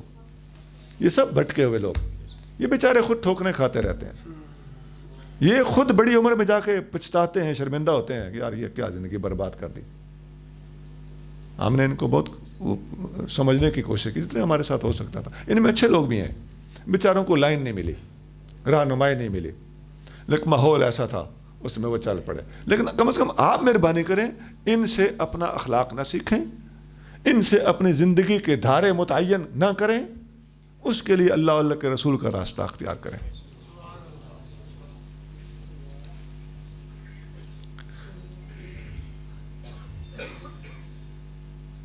پھر بچے کی شادی کے لیے رشتہ کیسا ہونا چاہیے؟ حضور کریم صلی اللہ علیہ وآلہ وسلم نے ارشاد فرمایا، لوگ جب رشتہ دیکھتے ہیں تو صورت دیکھتے ہیں، دولت دیکھتے ہیں، خاندان دیکھتے ہیں. میرے امتیوں، میں تمہیں دین دیکھنے کی تلقین کرتا ہوں. سب سے پہلے دین دیکھو، شکل بھی بعد میں، حسن بھی بعد میں، دولت بھی بعد میں. اور یہ جو خود شادیاں کر لیتے ہیں، یہ اس میدان میں بھی مار کھا جاتے ہیں. سوچتے نہیں کہ اس کا مذہب کون ہے. آپ یقین کریں گے کہ لڑکی بعض کا دوسرے مذہب، مسلک تو دوسرا ہونا الگ بات ہے نا، بعض کا تو مذہب ہی اور ہوتا ہے، بعض کا تو وہ عیسائیان ہے، بعض کا تو وہ قادیانی ہے. تو پھر بعد میں پتہ چلتا، پھر کہتا ہے نہیں جی، پھر وہ کہتی ہے میں مسلمان ہی ہوتی ہوں. اور ہو سکتا ہے کہ یہ بے وقوف کہہ دے کہ میں اس کا مذہب اختیار کرتا ہوں. تو پھر اپنے جذبات پہ کنٹرول کریں، وقت پہ سوچ لیں. اس وقت جب دماغ خراب ہو جاتا ہے پھر ٹھیک ہونا مشکل ہوتا ہے. پھر جب بندہ بوڑھا ہو جاتا ہے تو پھر موت بھی آنی ہے. موت تو جوان کو بھی آ سکتی ہے، بچے کو بھی آ سکتی ہے. میں عمومی بات کر رہا ہوں. جنرلی بندے کو یہ ایکسپیکٹیشن ہوتی ہے کہ بوڑھا ہو کے مرے گا. تو بوڑھا ہو کے جب اس کی سانس اکھڑتی ہے تو اسلام بتاتا ہے پاس تم نے کیا کرنا ہے، پاس والوں نے کیا کرنا ہے. جب پھونک نکل جائے گی پاس والوں نے کیا کرنا ہے، اس کی چارپائی کیسے چینج کرنی ہے، اس کے مر جانے کا اعلان کیسے کرنا ہے. ہر موضوع پر حدیثیں اور فقہ کی کتابیں بولتی. پھر اس کو غسل کیسے دینا ہے، کفن کیسے دینا ہے، جنازہ کیسے پڑھانا ہے، چارپائی اٹھا کے کیسے لے جانی ہے، آگے چلنا ہے یا پیچھے چلنا. خدا کی قسم اتنی باریکیاں. عورتیں ساتھ جا سکتی ہیں کہ نہیں، کون سے پائے سے موڈا دینا ہے. پھر دفن کیسے کرنا ہے، قبر کے اندر میت کو کیسے اتارنا ہے، سجے پاسوں بسم اللہ علی ملت رسول اللہ پڑھتے ہوئے سامی میں اتارنا ہے یہ باریکیاں کہ نہیں. مٹی کیسے ڈالنی ہے، 3 مٹھیاں مٹی ڈالنی ہے. منہا خلقناکم، ہم نے تمہیں اس مٹی سے پیدا کیا. وفیہا نعیدکم، آج اسی مٹی میں ہم تمہیں ملا رہے ہیں. فمنہا نخرجکم تارۃ اخری، اسی میں سے ایک بار پھر نکالیں گے. 3 مٹھیاں مٹی ڈالنی ہے، ہر مٹھی پہ یہ پڑھنا ہے. ہمیں اسلام یہاں تک بتاتا ہے. پھر بعد میں مٹی سے ساری کر دینی ہے. کوئی پانی کا چھڑکاؤ، حضور نے حضرت ابراہیم اپنے شہزادے کی قبر انور پر پانی کا چھڑکاؤ فرمایا. سب باتیں اسلام بتاتا ہے. دفن کے بعد ادھر کھڑے کیسے ہونا ہے، ادھر دعا کرنی چاہیے، حدیثوں سے ثابت ہے. ثم صلوا له بالتثبیت فانه الان يسأل، میت کے قبر کے اوپر کھڑے ہو کر ثابت قدمی کی دعا کرو، اس پر سوال ہو رہا ہے. پھر ساری زندگی اس کو اصالہ ثواب کیسے کرنا ہے، قبروں کی زیارت کیسے کرنی ہے، گھر آ کے اس کی میراث کیسے تقسیم کرنی ہے. بیٹے کا کتنا حصہ ہے، بیٹی کا کتنا حصہ ہے، بیوی کا کتنا حصہ ہے، ماں کا کتنا حصہ ہے، باپ کا کتنا ہے.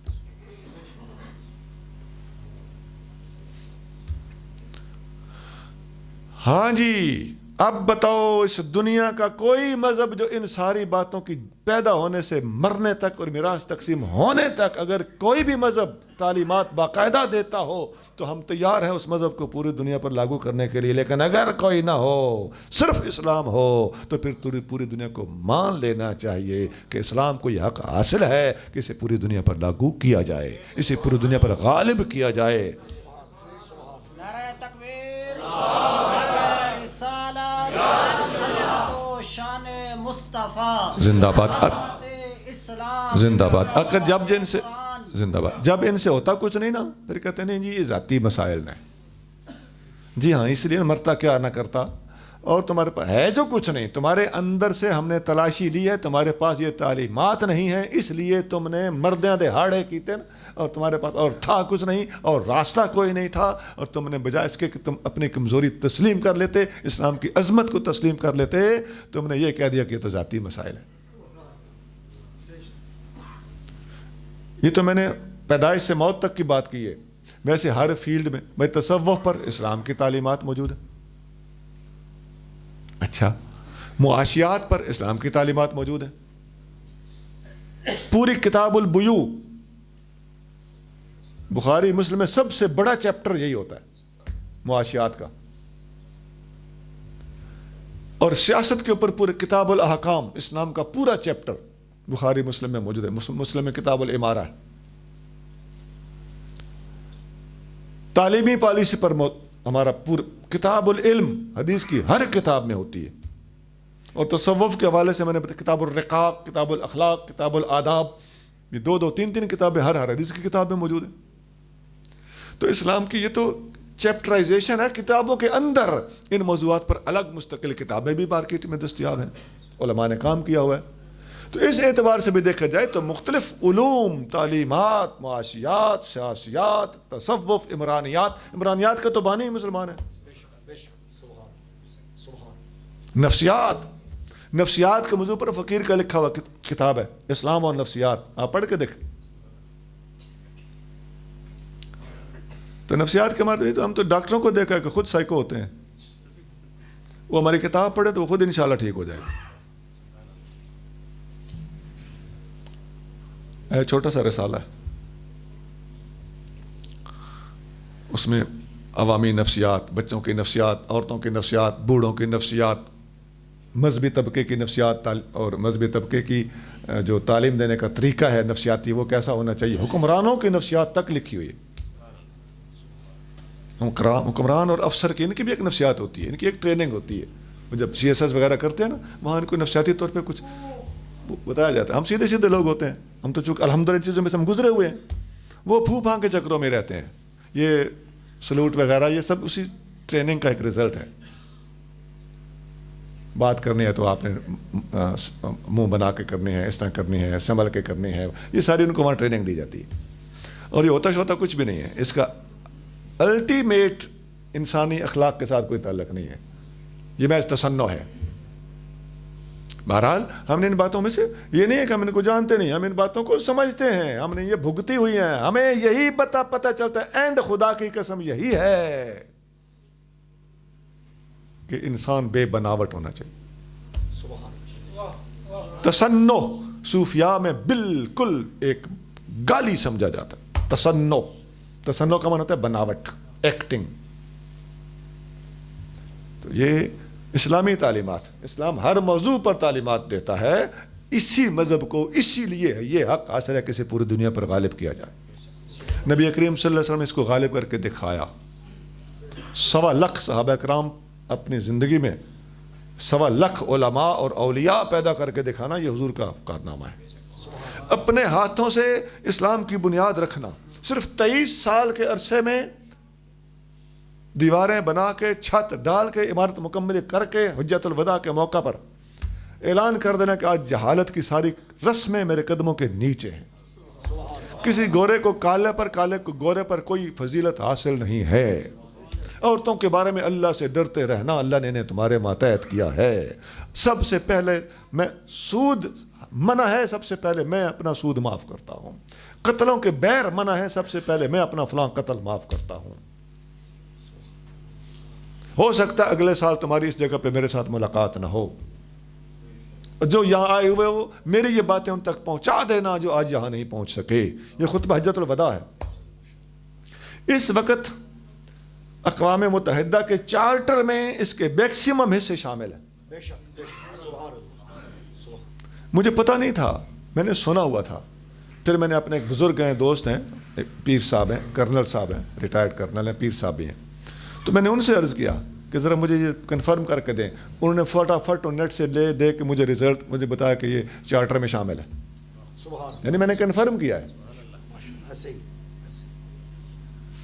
یہ ہے وہ مذہب جو پوری دنیا پر لاگو کیے جانے کے قابل ہے، اور اگر چارٹر میں شامل ہے نا اقوام متحدہ کے چارٹر میں، تو پھر سمجھ لو کہ وہ پوری دنیا پہ اس وقت لاگو ہو چکا ہے۔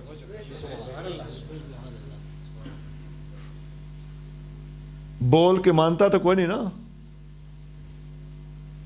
اکھراں نال نہیں مندے، ٹکراں نال مندے نے۔ پھر اسی موقع پہ قرآن کی آیت نازل ہوئی تھی، الیوم اکملت لکم دینکم، آج ہم نے تمہارے لیے تمہارا دین مکمل کر دیا۔ ہے اسلام کے سوا کسی دین کے اندر یہ ٹھاٹھ؟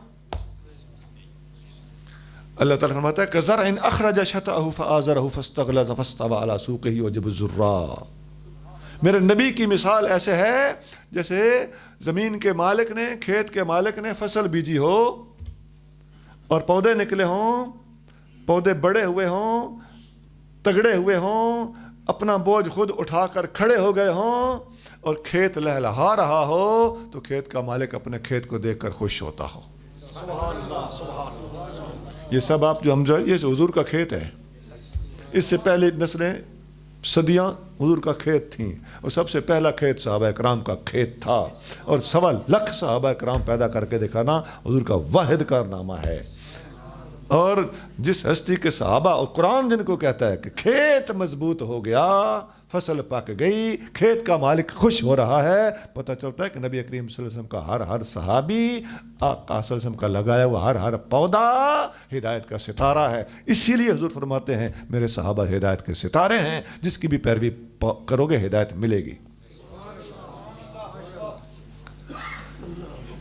صحابہ کرام کی عظمت، ان کا ہدایت کے ستارے ہونا، یہ دراصل نبی کریم صلی اللہ علیہ وآلہ وسلم کی کامیابی ہے۔ اور جو صحابہ کرام پر انگلی اٹھائے گا وہ نبی کریم صلی اللہ علیہ وسلم کی کامیابی پر انگلی اٹھاتا ہے۔ اللہ تعالیٰ پناہ عطا فرمائے۔ یہی وہ دین ہے جسے پوری دنیا پر غالب ہونے کا حق حاصل۔ ابھی میں نے ایک پہلو چھوڑ دیا ہے کہ پوری دنیا میں مذہب کتنے تھے، ہر مذہب کا نام اس کی پورے طریقے سے پوائنٹ آؤٹ کر کے اسلام نے کیسے اس کا رد کیا ہے، یہ بھی موضوع باقی۔ بھائی میں شارٹلی سنا دیتا ہوں، دنیا میں خدا کو نہ ماننے والے بھی تھے۔ اللہ تعالیٰ فرماتا ہے کیف تکفرون باللہ وکنتم امواتا فاحیاکم، تم خدا کا انکار کیسے کر سکتے ہو، تم نہیں ہوتے تھے، اس نے تمہیں وجود بخشا۔ ایک آیت پڑھ رہا ہوں واللہ، کئی آیتوں میں سے ایک پڑھ رہا ہوں شارٹ کرنے کے لیے۔ ماننے والے کہتے تھے جی ایک نہیں دو ہیں، بعض ماننے والے کہتے تھے۔ اللہ تعالیٰ نے یہ دو ماننے والے، خدا دو جو کہتے ہیں خدا دو ہیں، وہ مجوسی فرقہ ہے، سنویہ بھی ان کو کہتے ہیں۔ اللہ تعالیٰ قرآن میں فرماتا ہے لا تتخذوا الہین اثنین، دو خدا مت مانو۔ تین ماننے والے بھی تھے عیسائی، خود باپ بیٹا روح القدس، فرمایا لا تقولوا ثلاثہ، مت کہو خدا تین ہے۔ بہت ماننے والے بھی تھے، فرمایا لو کان فیہما آلہۃ الا اللہ لفسدتا، زمین میں اگر بہت خدا ہوتے تو زمین و آسمان میں فساد ہو جاتا۔ اب خدا کو نہ ماننے والوں کو کیف تکفرون کہہ دیا، دو ماننے والوں کو لا تتخذوا کہہ دیا، تین ماننے والوں کو لا تقولوا کہہ دیا، بہت ماننے والوں کو لو کان فیہما آلہۃ کہہ دیا۔ اور ساری باتیں ایک آیت میں سننا چاہتے ہو، فرمایا قل هو اللہ احد، کہہ دیجئے اللہ ایک۔ عجیب بات ہے ان صورتوں میں۔ سورت قل هو اللہ احد کی 4 آیتیں ہیں، سورت انا اعطیناک الکوثر کی 3 آیتیں ہیں۔ قل هو اللہ احد کیوں اتری تھی؟ کافروں نے کہا تھا خدا کا نسب بتاؤ، اس کا باپ دادا بتاؤ اور اس کی اولاد بتاؤ۔ سورت کوثر کیوں اتری؟ کافروں نے کہا تھا نبی پاک معاذ اللہ بے اولاد ہیں۔ سمجھ آ رہی بات؟ نبی پاک کے نسب کی بات ہوئی تو انا آتیناک الکوثر اتری، اللہ کے نسب کی بات ہوئی قل هو اللہ احد اتری۔ اللہ نے نبی کا دفاع کرنا چاہا، فرمایا جب کافروں نے نبی پاک کی اولاد پاک کے حوالے سے بات کی اور اعتراض کیا، اللہ نے کہا انا ہم ہیں تیرا دفاع کرنے والے۔ اور جب اللہ کے اوپر اعتراض کیا کافروں نے تو اللہ نے فرمایا قل، محبوب ہمارا دفاع کرنے کی باری آئے گی تو اب آپ کو بولنا پڑے گا۔ اللہ اپنے محبوب کا دفاع خود کرتا ہے اور محبوب سے اپنا دفاع خود کرواتا ہے۔ عجیب محبتوں کے رنگ ہیں۔ نعرہ تکبیر، نعرہ رسالت، نعرہ رسالت، عظمت و شان مصطفیٰ۔ جتنی میں نے باتیں بتائی ہیں ان کا خلاصہ 3 چیزیں۔ نبی کریم صلی اللہ علیہ وآلہ وسلم دنیا میں تشریف لائے، علم کی دولت عطا کرنے، اخلاق کو اس کی بلندیوں تک پہنچانے، پوری دنیا پر اسلام کو غالب کرنے۔ سبحان ربک رب العزت عما یصفون وسلام علی المرسلین والحمد للہ رب العالمین۔ یہ ایک کتاب ہے جامع الاسلام، یہ فقیر کی لکھی ہوئی کتاب ہے۔ اس کے اندر 6 حصے ہیں۔ کتنے حصے ہیں؟ کتاب کا نام کیا ہے؟ جامع الاسلام۔ پہلا حصہ ہے قرآن، 80 آیتیں ہیں، عقائد، عبادات، معاملات، 3 فصلوں میں 80 آیتیں تقسیم ہیں، 2 3 لفظوں کی آیتیں ہیں، اس لیے تھوڑی سی کتاب میں بہت سارا آ گیا۔ آخر میں بسم اللہ کی تفسیر، سورۃ فاتحہ کی تفسیر، قل هو اللہ کی تفسیر دی ہوئی ہے۔ قرآن ہو گیا۔ دوسرا حصہ ہے حدیث، 441 حدیثیں۔ 41 حدیثوں کی کتاب اتنی موٹی ہو جاتی ہے۔ یہ مختصر اس لیے ہے کہ 2 لفظوں والی حدیثیں ہیں، 3 لفظوں والی حدیثیں ہیں۔ آدھی سطر سے شاید ہی کوئی حدیث بڑی ہو، آسانی سے پڑھی جا سکتی ہیں، آرام سے یاد کی جا سکتی ہیں، زبریں زریں لگی ہوئی ہیں، حوالہ دیا ہوا ہے، ترجمہ کیا ہوا ہے۔ تیسرا حصہ فقہ، نماز، روزہ، حج، زکوٰۃ، نکاح، طلاق، حلال، حرام، اخلاق، پورا فقہ ہے۔ چوتھا حصہ ریاست مدینہ، پورے ملک کا قانون،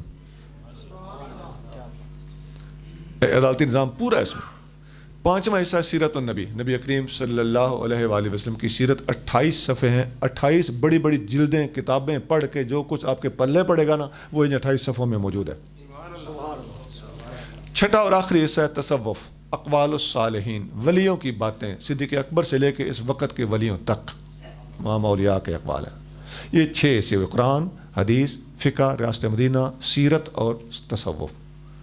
یہ اس طرح لکھا گیا ہے کہ اگر علم کہیں ہم سے گم بھی ہو جائے خدا نخواستہ تو کوئی کسی زمانے میں یہ کتاب اگر موجود ہو تو علمی بندہ اس ایک کتاب میں سے پورا علم زندہ کر سکے۔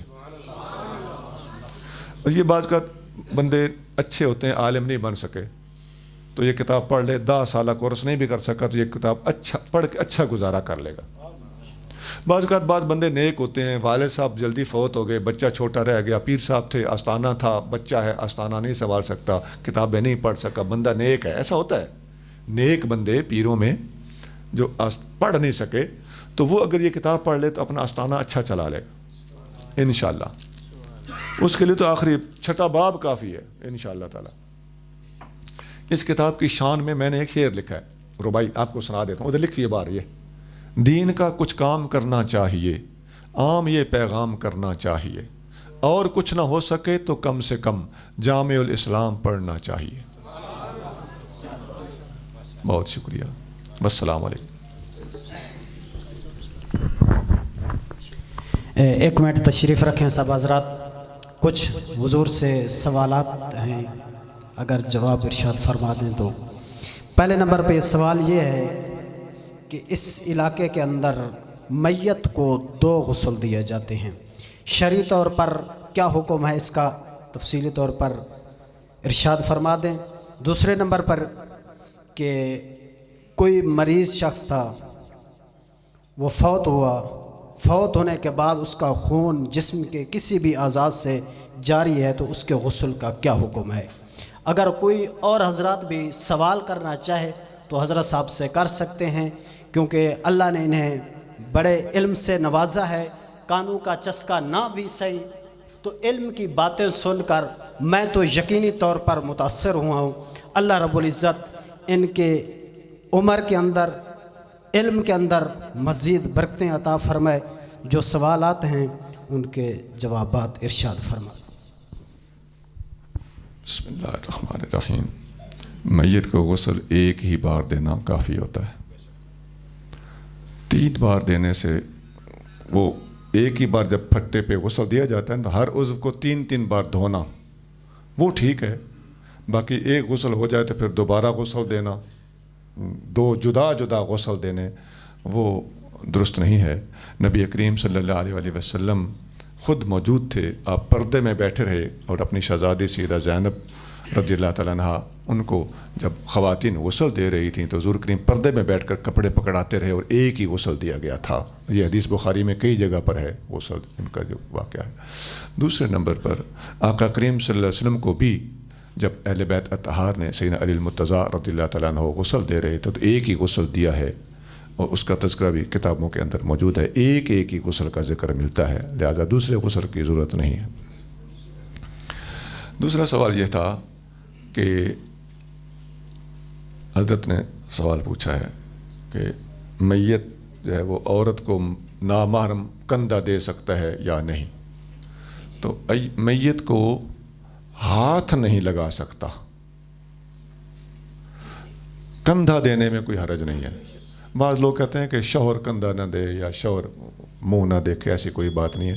یہ ہماری اپنی لوگوں کی اپنی باتیں ہوتی ہیں، ان کا شریعت سے کوئی تعلق نہیں. شوہر کندھا بھی دے سکتا ہے، عام نامحرم آدمی بھی چارپائی کو کندھا دینے میں کوئی بات نہیں، کیونکہ چارپائی تو چارپائی ہے، تو میت تو اوپر ہے، میت کو ہاتھ نہیں لگا سکتا، تو کندھا دینے میں کوئی کباہت نہیں ہے.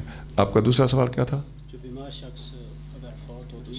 ہاں، اگر میت کا خون آ رہا ہو تو خون کو روکنے کے جتنے جتن ہو سکتے ہیں کوشش کی جائے.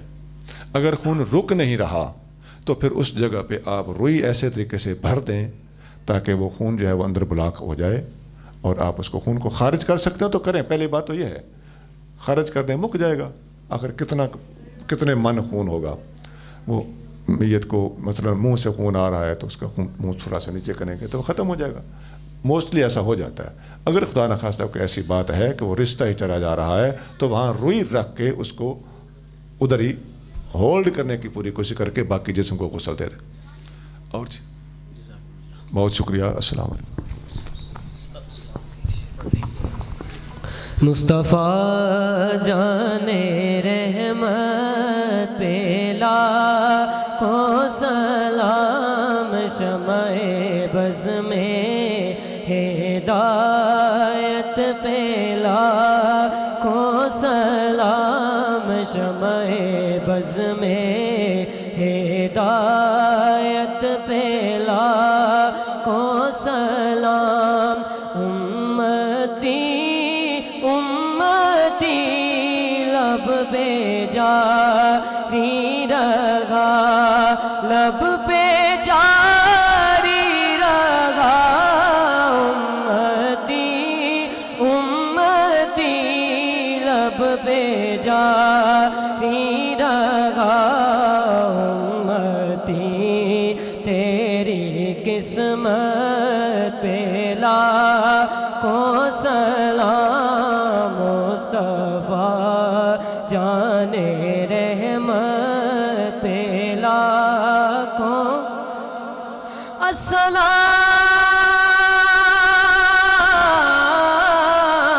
السلام. اے میم ہا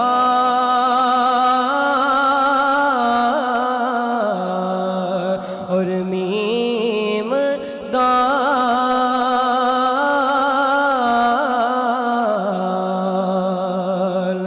یا الہی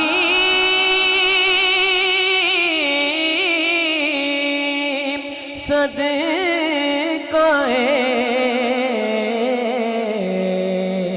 ذکر رسول آل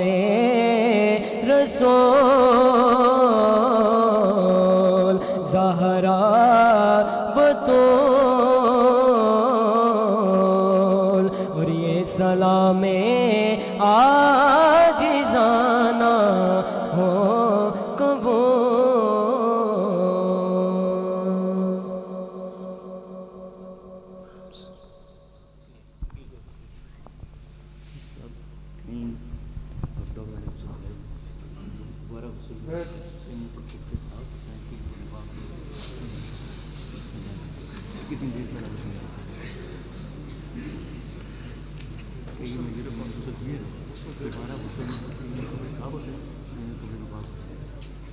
دوبارہ پھر غسل دینے کے لیے وہی ہے کپڑے غسل میت کو طریقہ یہ ہے نا کہ اٹھانے سے فوراً پہلے غسل دیں یا غسل دے دیں پھر اٹھا لیں. باقی اگر اس کے بعد میں کوئی آپ دیکھتے ہیں نا کہ پیٹ ملنے کا طریقہ یہ ہے کہ بعد میں پیٹ ملا جاتا ہے, وضو کرانے کے بعد غسل کرنے کے بعد پیٹ ملا جاتا ہے. پھر کچھ چیز نکلتی ہے تو اس کو پانی سے بہا دیا جاتا ہے. تو اس کا طریقہ یہ ہے کہ آپ جہاں سے خون آ رہا ہے یا کوئی ایسی چیز آ گئی ہے تو اس کی خاطر اس چیز کو آپ پاک کر دیں, صاف کر دیں, پوچھ ڈال دیں, غسل دوبارہ غسل. اور کچھ بسم اللہ الرحمن الرحیم. تمامی احباب کا بالخصوص علماء کا اور خصوصاً پیر طریقت کا میں دل کی عطا گریوں سے شکر گزار ہوں. جتنے بھی قرب و جوار سے دور و نزدیک سے ہمارے مہمان تشریف لائے, اللہ رب العزت آپ سب کا آنا اپنی پاک بارگاہ کے اندر قبول اور منظور فرمائے. اور ختم شریف حافظ و قاری سفیر الوی صاحب. جی کرو جلدی کرو.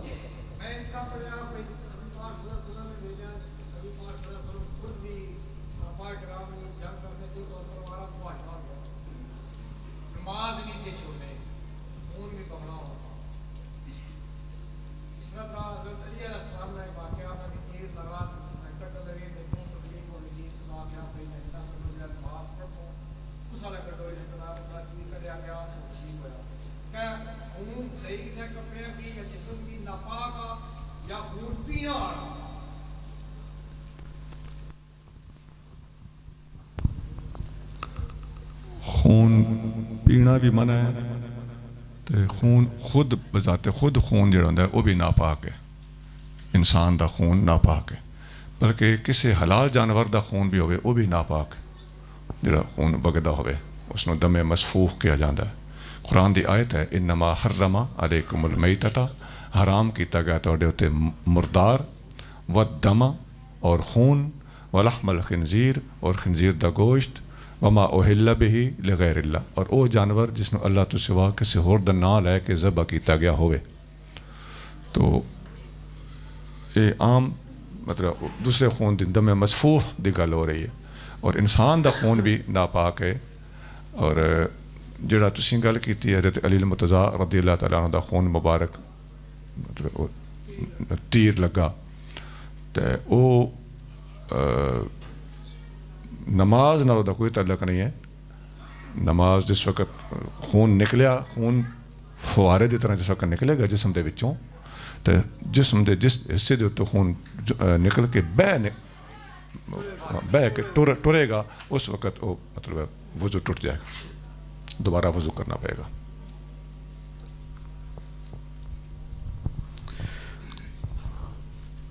اعوذ باللہ من الشیطان الرجیم. بسم اللہ الرحمن الرحیم.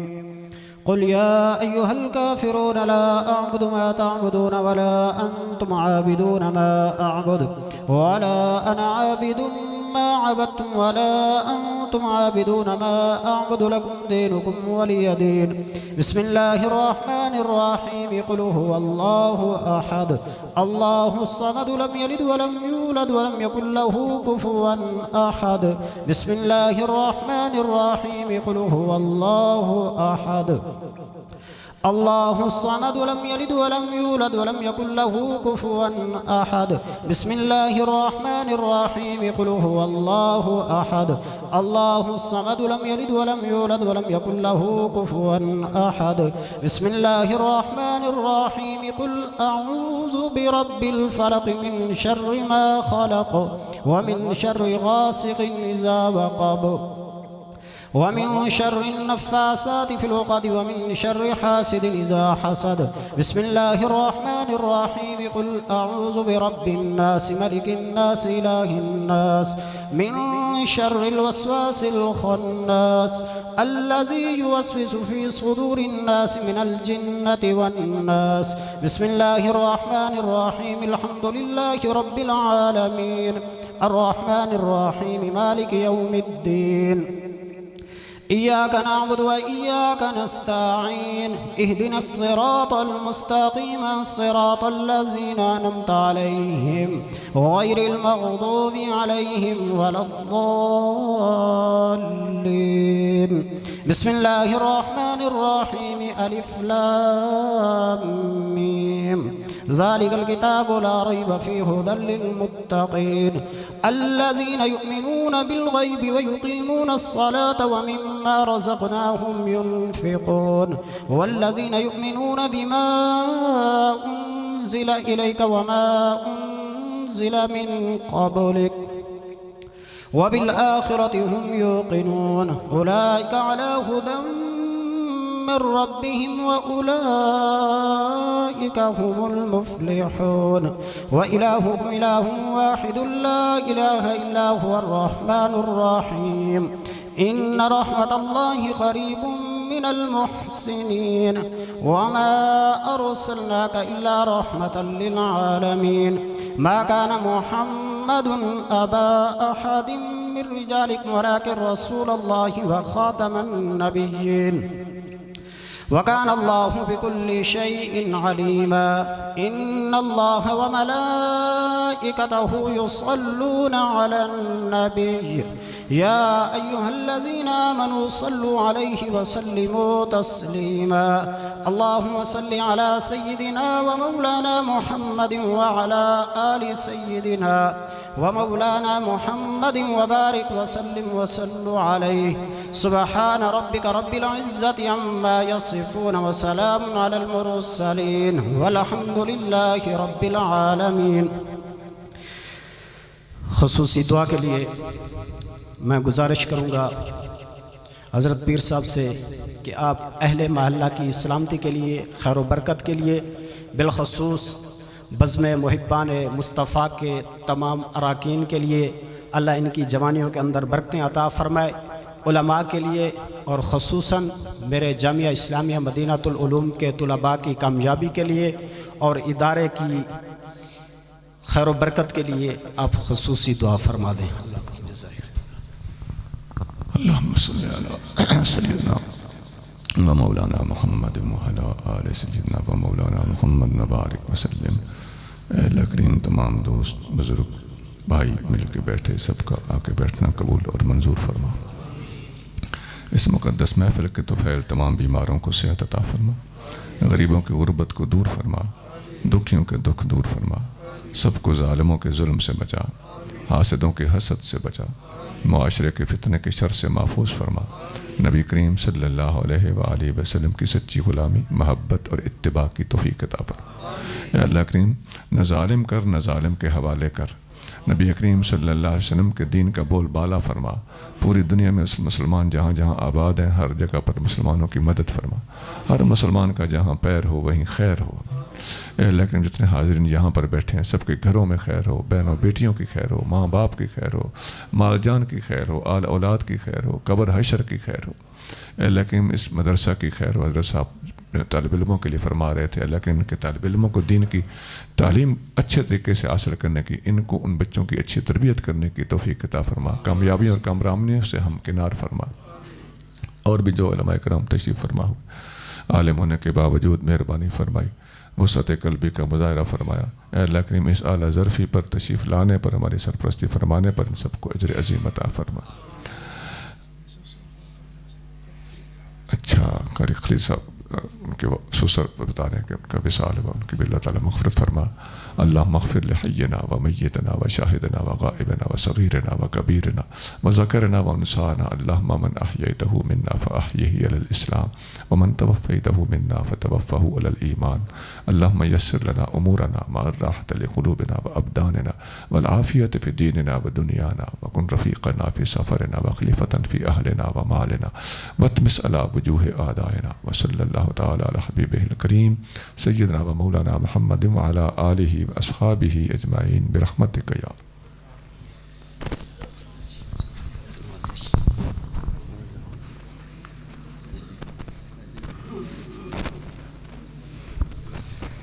اور کون؟ اور آدمی ہے صحیح حضور سے ذکر لینے کے لیے، کیونکہ ہے تو آگے آ جائے.